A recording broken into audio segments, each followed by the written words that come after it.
성도가 저주를 받아서 급사하는 아주 끔찍한 장면이라고 할 것입니다. 어떤 일이 일어났던 것일까요? 다윗이 왕이 된 후에 가장 먼저 이제 하나님의 궤를 모셔오려고 했습니다. 하나님의 궤는 하나님의 임재를 상징하는 것이죠. 하나님을 가장 가까이 모시고자 하는 그런 신앙적 결단이었던 것입니다. 그래서 3만 명의 정예병을 뽑았습니다.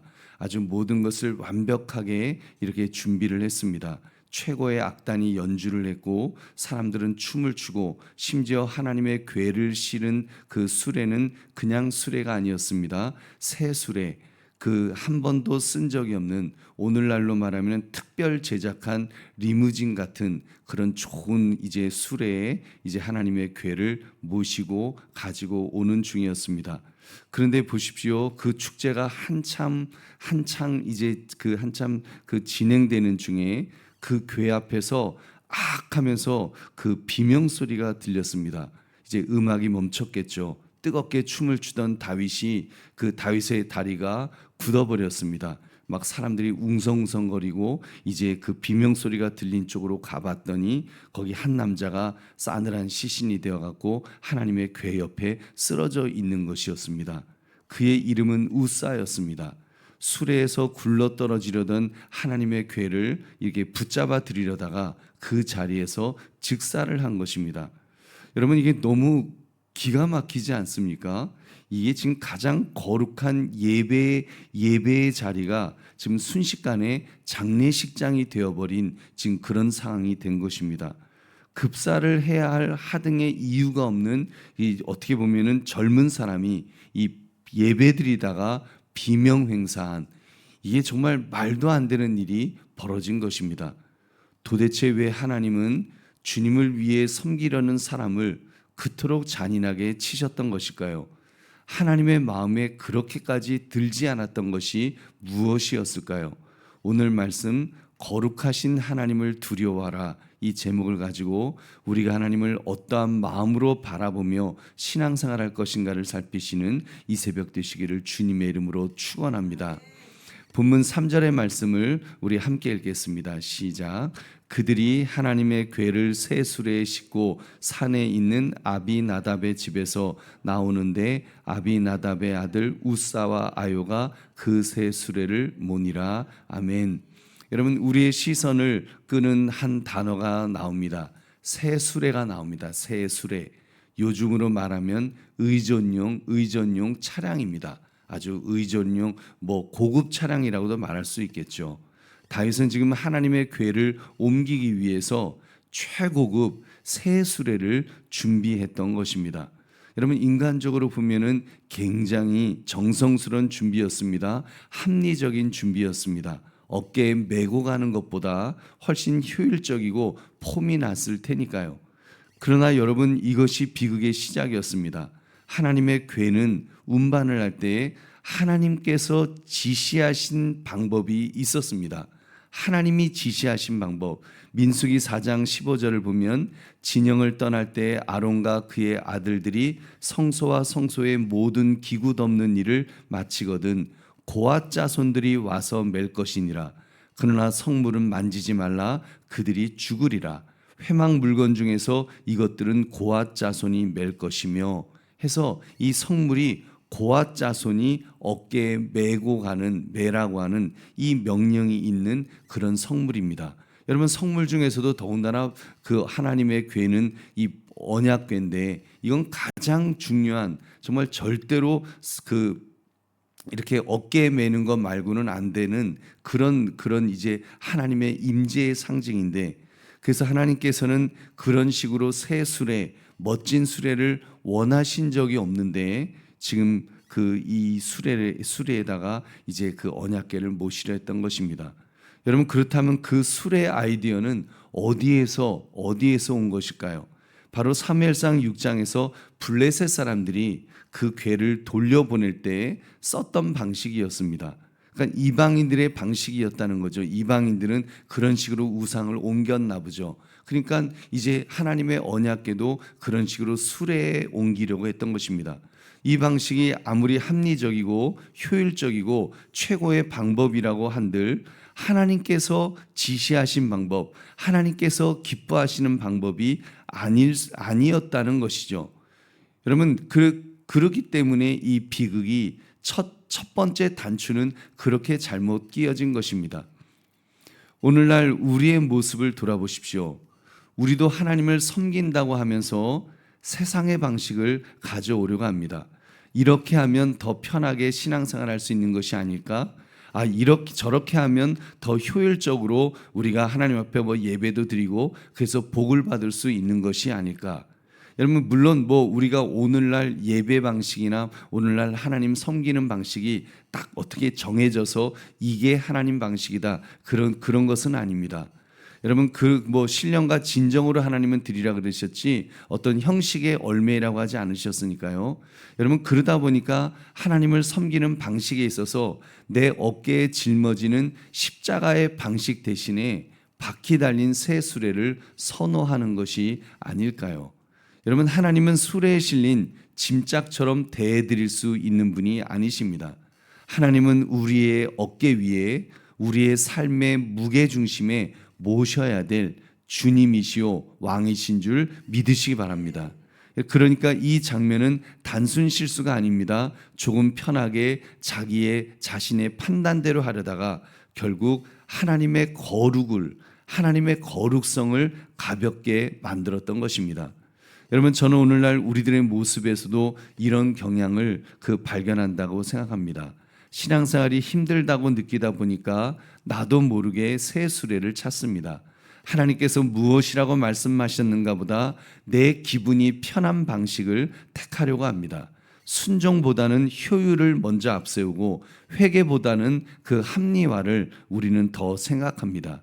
하나님을 섬긴다고 하면서 사실은 하나님을 내 방식에 끼워 맞추려고 하는 그런 불순종이 오늘날 우리에게 있지 않습니까? 여러분, 이런 것이 바로 새 수레의 신앙이 아닐까 한번 우리 자신들이 돌아봐야 될 줄로 믿습니다. 여러분, 결국 하나님께서 어떻게 하셨습니까? 우리 6절을 읽어봅시다. 6절 시작. 그들이 낙원의 타작마당에 이르러서는 소들이 뛰므로 웃사가 손을 들어 하나님의 궤를 붙들었더니, 여러분, 수레가 낙원의 타작마당에 이르렀을 때 소들이 뛰었습니다. 궤가 흔들렸겠지요. 수레에서 이제 그 궤가 떨어지려고 했을 것입니다. 떨어지면 이제 흙바닥에 떨어지면 더럽혀질 테니까 이제 웃사 마음에 이제 급한 마음에 그거를 떨어지지 않으려고 그걸 급히 손을 뻗어서 붙들었겠죠. 그 순간 하나님께서 웃사를 치셔서 그 자리에서 죽게 하셨습니다. 우리 7절을 같이 읽겠습니다. 시작. 여호와 하나님이 웃사가 잘못함으로 말미암아 진노하사 그를 그곳에서 치시니 그가 거기 하나님의 궤 곁에서 죽으니라. 아멘. 여러분, 웃사의 입장에서 보면은 여러분이 웃사라면 얼마나 억울합니까? 저라도 제가 웃사의 입장이면 되게 억울할 것 같아요. 아니, 하나님의 궤가 떨어지려고 하는 거를 그거 떨어지지 않게 하려고 이렇게 붙드는 건데, 보호하려고 한 것인데, 아니 반사적으로 행동한 것인데 그게 저주받아서 그 자리에서 즉사할 일인가? 여러분, 그런 생각이 들 수 있죠. 성경은 근데 냉정하게 기록합니다. 하나님께서 진노하사 그를 그곳에서 치시니 그가 거기 하나님의 궤 곁에서 죽으니라. 와, 이게 참 희한하죠. 여러분, 여기서 웃사라는 인물을 우리가 깊이 생각해 봐야 됩니다. 그는 아비나답의 아들이었습니다. 우리 조금 전에 읽었던 말씀 있죠. 아비나답의 아들이었다는 말씀이 처음에 나오잖아요. 3절에 나왔죠. 아비나답의 집에서 나오는데 아비나답의 아들 웃사와 아요가 그 세 수레를 모니라. 그러니까 아비나답의 아들이었어요. 여러분, 언약궤는 그 아비나답의 집에서 무려 20년 이상 그렇게 방치되어 있었습니다. 그러니까 웃사는 태어나면서부터 젊었다면 태어나면서부터고 아니면 어린 시절부터 언약궤를 보면서 자랐을 것입니다. 한 20년을 있었으니까 그에게 하나님의 궤는 두려움의 대상이 아니라 그저 집안에 있는 오래된 가구처럼 좀 익숙한 물건이었을 수 있습니다. 그 익숙함. 여러분, 우사의 죄는 부주의함이 아니라 익숙함에 있었을지도 모릅니다. 그 익숙함이 하나님의 거룩하심에 대한 경외심을 잃어버린 것이 아닐까요? 그러다 보니까 그는 자신이 하나님을 관리할 수 있다고 믿었을 것입니다. 왜냐하면 그 아비나답의 집에서 그 하나님의 궤를 이렇게 잘 관리하려고 했겠죠. 먼지 안 묻도록 어찌됐건 그 집에서는 나름대로는 그 궤를 잘 모시고 있었겠지. 뭐 함부로 팽개쳐 놓고야 한쪽 구석에 그냥 버려두고 있지는 않았을 것 아니겠습니까? 근데 하나님을 관리할 수 있다고 그렇게 믿지 않았을까요? 그래서 우사의 죄는 자신의 죄악된 손이, 사실 우사의 손이 하나님의 입장에서는 그 죄악된 인간의 손이 더 더러운 것이죠. 여러분, 차라리 그 흙에 떨어진들 흙이 더럽습니까? 하나님 보시기에는 흙이 더 깨끗한 거예요. 흙은 죄가 없잖아요. 근데 인간은 죄가 있잖아요. 그러니까 우사의 손도 죄가 있죠. 그러니까 하나님의 입장에서는 그 추악하고 더러운 손으로 그걸 만지는 것이 하나님의 입장에서는 더 더러운 것입니다. 근데 그런 사실을 망각하고 하나님의 거룩하신 영역을 함부로 만지려다가 저주를 받은 것입니다. 여러분, 그렇습니다. 신앙의 가장 큰 적은 외부에서는 그런 핍박보다도 내 안에 자리 잡고 있는 익숙함일지도 모르겠습니다. 여러분, 우리가 그렇습니다. 모태신앙이라서 부모님 때부터 그 교회 생활이 익숙하기 때문에 그 직분을 맡아서 예배를 진행하다 보니까 예배가 익숙해져 버리는 것입니다. 아마 그 익숙함에 있어서는 아마 저보다 더한 사람은 없을 거예요. 저희 아버지가 목사님이었고, 저는 늘 교회 마당에서 자랐고, 늘 저는 보는 게 예배였고, 그리고 목사가 되어서 평생을 정말 전 예배만 드렸던 그런 사람이기 때문에 어떻게 보면 굉장히 익숙하죠. 설교 말씀도 더더욱 익숙하고, 여러분, 그래서 하나님 앞에 나올 때 사실 떨림이 그만큼 적은 것이 아닐까요? 하나님의 말씀을 들어도 그만큼 익숙해져 버린 것은 아니냐는 것입니다. 우리 보배로운 성도님들, 하나님은 우리의 도움을 필요로 하시는 분이 아니신 줄로 믿습니다. 하나님은 우리의 경외를 받으시기에, 정말 우리가 하나님을 경외하도록 그 경외심을 받으시기에 합당하신 분이신 줄 믿으시기 바랍니다. 여러분, 이 사건 앞에서 이제 다윗의 그 반응이 나오죠. 처음에는 그가 화를 냈습니다. 우리 8절 같이 읽겠습니다. 시작. 여호와께서 우사를 치심으로 다윗이 분하여 그곳을 베레스 우사라 부르니 그 이름이 오늘까지 이르니라. 아멘. 다윗은 화가 났습니다.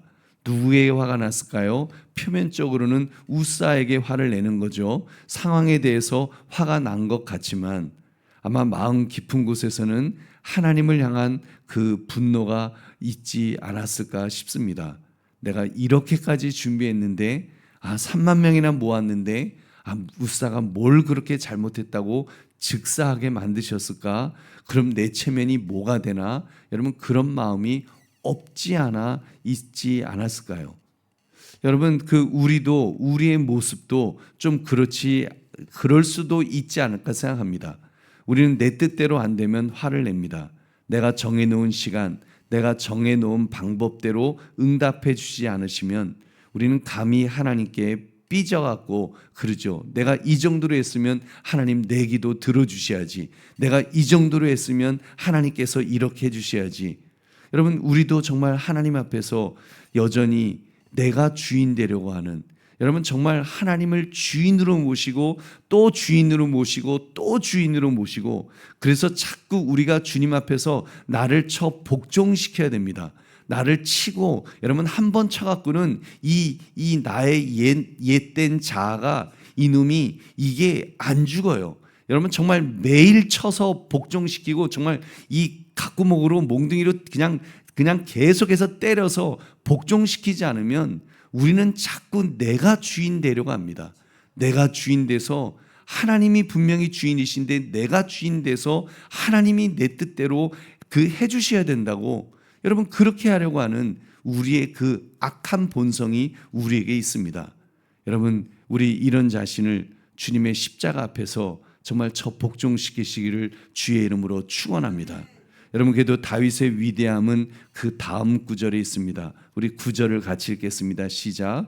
다윗이 그날에 여호와를 두려워하여 이르되 여호와의 궤가 어찌 내게로 오리요 하고, 여러분, 다윗은 곧장 분노가 두려움으로 바뀌었습니다. 이것은 공포가 아니라 거룩한 자각을 한 것입니다. 아, 하나님은 내 마음대로 할 수 있는 분이 아니시구나. 하나님은 만홀히 여김을, 우습게 여김을 받지 않으시는구나라는 것을 여러분, 그 다윗이 깨닫지 않았겠습니까? 우사가 그 자리에서 죽는 모습을 보면서 정말 다시 한번 하나님에 대한 그 경외심, 하나님을 바라볼 때는 정말 벌벌벌 떨면서 그렇게 바라봐야 된다는 것을 깨닫지 않았겠냐는 것입니다. 여러분, 저는 부모님을 이렇게 섬기면서 그런 정말 내가 내 자신을 복종시키지 않으면 우리가 정말 하나님에게 기어 오르겠다라고 하는 것을 깨닫습니다.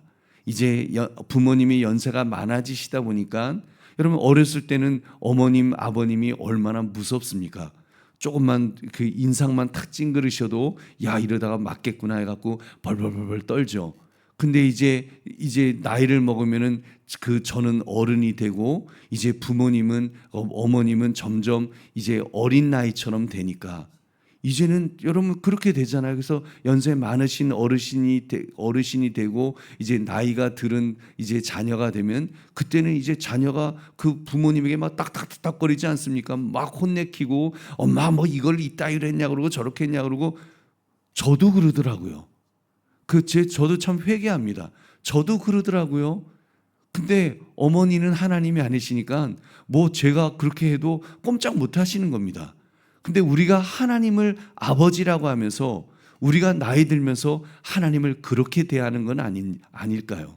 우리가 언젠가부터 하나님을 정말 경외함으로 바라보지 못하고 경외심으로 바라보지 못하고 나도 이제 이만큼 나이 먹었으니까 내가 이만큼 신앙생활 했으니까 좀 하나님하고 좀 이렇게 좀 만만하게 여러분 하려고 하는 우리의 모습이 있지 않는가, 우리 자신들을 돌아봐야 될 줄은 믿습니다. 여러분, 적어도 다윗은 지금 이 우사가 그 자리에서 즉사하는 모습을 보면서 얼마나 두렵고 떨렸겠습니까? 다윗은 그 제사에 멈췄습니다. 자신의 열심을 내려놓았을 것입니다. 그리고 그 하나님의 궤를 하나님의 방법대로 이제 오벳 에돔의 집으로 이렇게 보내드리는 그 모습을 우리에게 볼 수 있습니다. 보배는 성도님들, 때로는 멈춤이 은혜입니다. 내 계획이 좌절되고 내 새 수레가 부서지는 그 순간이 진짜 하나님을 만날 수 있는 시간인 것입니다. 여러분, 그렇잖아요. 누구죠? 시므온과 레위 같은 그런 사람은 죄가 많잖아요. 죄는 저주받아야지 그게 축복인 줄 믿으시기 바랍니다. 죄가 저주받지 않으면 지가 잘난 줄 알고 부흥 발전하지 않겠습니까? 그러면 그거는 더 큰 저주죠. 근데 여러분 아시는 것처럼 레위와 시므온은 그렇게 세겜 사람들을 그 잔인하게 살인하는 그 죄를 지었기 때문에 누구죠? 아버지 야곱으로부터 저주를 받지 않습니까? 그 마지막 그 유언이 저주였지만 그 저주가 그들에게 축복이 된 줄 믿으시기 바랍니다. 그래서 레위는 사실 지파로서의 기능은 못했습니다. 그러나 그 제사장 지파가 되어서 얼마나 하나님 앞에 귀하게 쓰임 받습니까? 시므온 지파는요, 아예 지파로서의 기능 거기도 못했어요. 저주받아서 다 짜그라들었습니다. 어디에 들어갔는가 하면 지도를 보시면 유다 지파, 큼직막한 유다 지파 안에 마치 그 한 구가 된 동대문구가 된 것처럼 그 안에 서울시 안에 동대문구 있는 것처럼 시므온 지파는 유다 지파 안에 쏙 들어갔습니다. 그리고는 그냥 유다 지파에 그냥 흡수되어 버리는, 그래서 저주받은 거예요. 저주받아서 시므온 지파는 그렇게 정말 사라집다시피 되었지만 사실은 그 메시아가 탄생한 유다 지파에서 그 동화되어서 그 안에서 함께하는 그런 축복을 누릴 수 있었던 것입니다. 여러분, 그렇게 우리가 정말 하나님 앞에서 때로는 내 계획이 좌절되고 새수레가 부서지고 심지어 저주를 받는다고 할지라도 여러분 하나님은 그 실패를 통해서 하나님을 만나게 해 주실 줄로 믿습니다. 그리고 하나님께서 더 큰 은혜와 복을 부어 주시는 줄 여러분 믿으시기 바랍니다. 이야기는 여기서 끝나지 않았습니다. 다윗이 두려워서 피했던 그 괴가 오벳 에돔의 집에서는 엄청난 축복의 통로가 되었습니다. 우리 11절 말씀 마지막으로 같이 읽겠습니다. 시작. 여호와의 괴가 가드 사람 오벳 에돔의 집에 석 달을 있었는데 여호와께서 오벳 에돔과 그의 온 집에 복을 주시니라. 아멘. 똑같은 언약궤입니다. 우사에게는 죽음이었던 궤가 오벳 에돔에게는 축복이 되었습니다. 할렐루야. 여러분, 우리 정말 주님 안에서, 정말 하나님 안에서 살아가는 저와 여러분 되시기를 주님의 이름으로 축원합니다. 말씀을 맺습니다. 오늘 말씀은 우리를 겁주시려는 그런 말씀이 아닙니다. 우리를 살리시려고 경외의 자리로 다시 돌아오도록 하시는 부르심이신 줄로 믿습니다. 우리는 불안하니까 우사처럼 인간적으로 손이 먼저 나갈 때가 있습니다.